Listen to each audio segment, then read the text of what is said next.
नमस्कार, मैं हूँ मिली त्रिवेदी और उपनिषद कथा में आपका स्वागत है। हम ईशावास्य उपनिषद को धीरे धीरे टुकड़ों में जानने की कोशिश कर रहे हैं। हर एक लेक्चर में या मैं कहूँ कि हर एक वीडियो में मैं एक श्लोक को बड़ी बारीकी से लेने की कोशिश कर रही हूँ। और ये कोशिश इसलिए नहीं है कि मैं लोगों को बता सकूं, पर ये कोशिश इसलिए भी है कि मैं भी जान सकूं। काफ़ी किताबें इसी बारे में पढ़ती हूँ और ज़्यादा इसमें मेरा जो रुझान है, मेरा झुकाव है, वो बढ़ता जा रहा है। शायद आप नहीं मानेंगे, पर मेरे बेटे को भी मैं यही चीज़ें बार बार कैसे भी किसी भी वक्त सुनाती रहती हूँ। अब आज हम जो श्लोक ले रहे हैं वो श्लोक कुछ इस तरह से है। असुर्या नाम ते लोका अंधेन तमसावृता तास्ते प्रेत्या भिगच्छन्ति ते ये चात्महनो जना। अर्थात वे असुर संबंधी लोग आत्मा के अदर्शन रूप अज्ञान से आच्छादित हैं। जो कोई भी आत्मा का हनन करने वाले लोग हैं, वे मरने के अनंतर उन्हें प्राप्त होते हैं।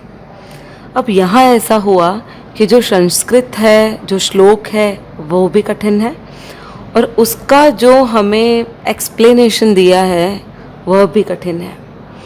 चलिए हम इसे थोड़ा सा और सरल करते हैं। अधिकतर हमने एक शब्द सुना है कि किसी ने आत्महत्या कर ली। आत्महत्या करना, या फिर हम उसे कहेंगे आत्महंता होना।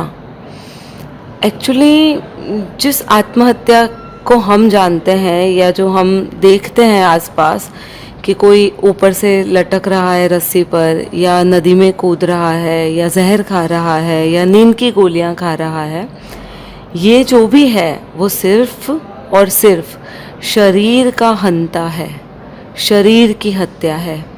क्योंकि आत्मा की कभी कोई हत्या पॉसिबल नहीं है। हमें जो भी फ्रस्ट्रेशन, जो भी टेंशन, जो भी चिंता या जो भी सेंसेस हम महसूस करते हैं, वो सारे के सारे सिर्फ इस शरीर के हैं, ना कि आत्मा के। इसी वजह से उपनिषद लोगों को दो तरह से डिवाइड करते हैं। एक होते हैं सुर और दूसरा असुर। असुर नाम हमने बड़ा सुना सा लगता है, जैसे राक्षसों को हम असुर कहते हैं।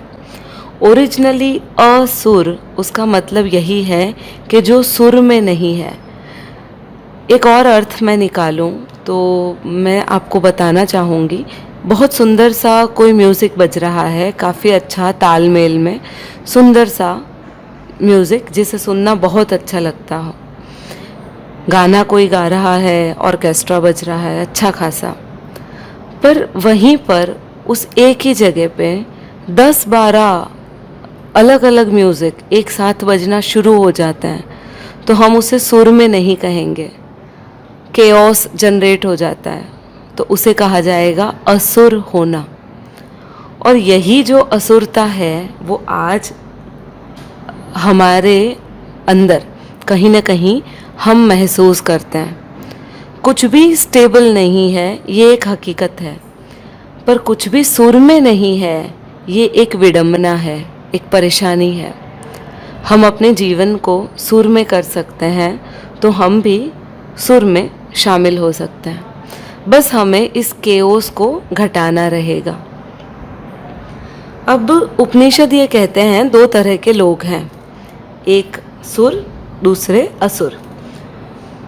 अर्थात हम ये कह सकते हैं कि कुछ जो है वो आत्मज्ञानी लोग हैं और दूसरे जो है वो आत्म अज्ञानी लोग हैं।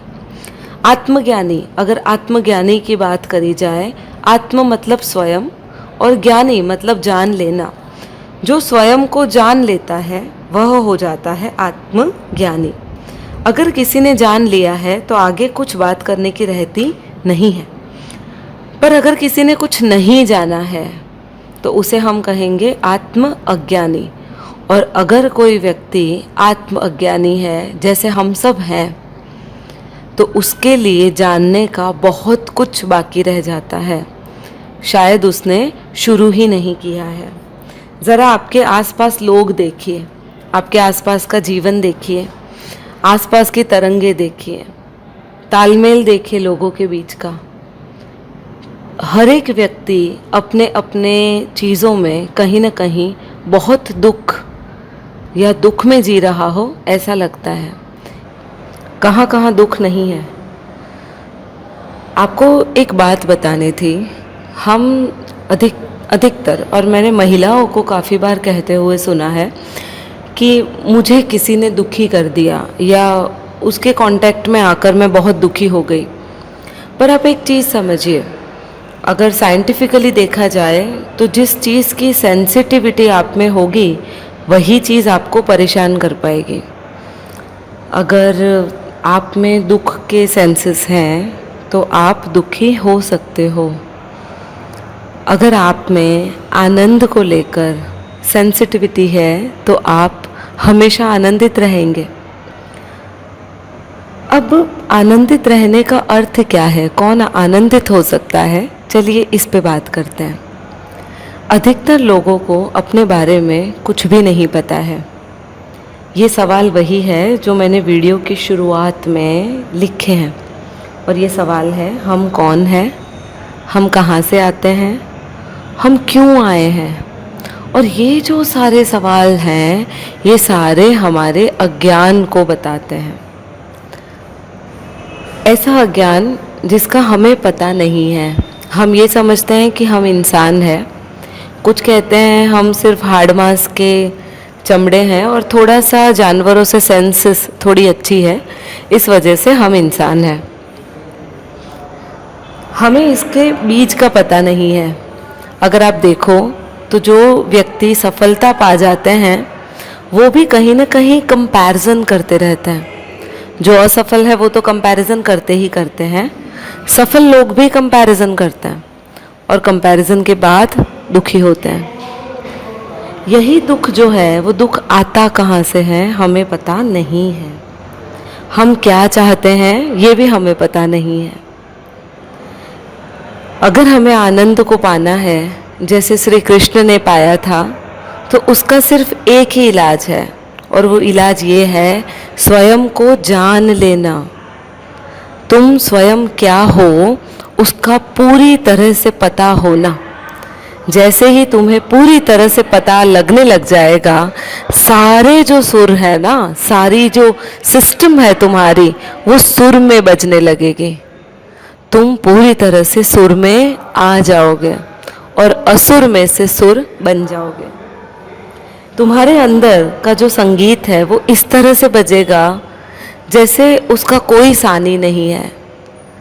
तुम ही उसे महसूस करते रहोगे और तुम्हारी हर सांस उसकी गवाही देगी। अगर हम असुरता की बात करें तो एक अंधकार जो है जिसमें हम जीते हैं, एक भ्रम, हमें खुद को ही नहीं पता कि हम किस चीज़ के लिए पैदा हुए हैं, हमारा मोटो क्या है, हमारा गोल क्या है। ऐसी क्या चीज़ें हैं जो हमारे लिए है वो हमें पता नहीं है। आप उसे सिर्फ तभी जान पाएंगे जब आप अपने आप को एक प्रयोगशाला के तौर पे देखेंगे। और जितनी भी चीज़ें आप कर रहे हैं, या मैं ये कहूँ जितने भी प्रयोग आप अपने आप पे कर सकते हैं, आपको करने चाहिए। अब कैसे प्रयोग आपको अपने आप पे करने चाहिए? तो एक बहुत सीधी सी बात है, आपको अपने आप को भीतर से जानने की ज़रूरत है। और उसके लिए सहयोगी अगर कुछ होगा तो वो सबसे पहले होगा आपका भोजन। आप क्या खाते हैं, आप जो भी कुछ खा रहे हैं, जो भी भोजन में ले रहे हैं, हर एक निवाले को बड़े ध्यान से, समझ से आप लीजिए। हो सके तो थोड़ा कम खाइए, और थोड़ा कम खाने से आपकी अवेयरनेस कितनी बढ़ती है उसे समझिए। दूसरी चीज़ है, हो सके तब मौन रहिए। हमारे जो अंदर चैटरिंग एक चलता रहता है, अंदर ही अंदर बातें चलती रहती है, उसके प्रति थोड़ा सा भान रखिए, सभान अवस्था में आ जाइए। और मौन रहने की कोशिश कीजिए। यह मौन ही है जो आपको आपके भीतर की तरफ की यात्रा में सहयोगी होगा। आगे की बातें हम कल करेंगे। मेरी चैनल को सपोर्ट कीजिए और सब्सक्राइब करना ना भूलें। धन्यवाद।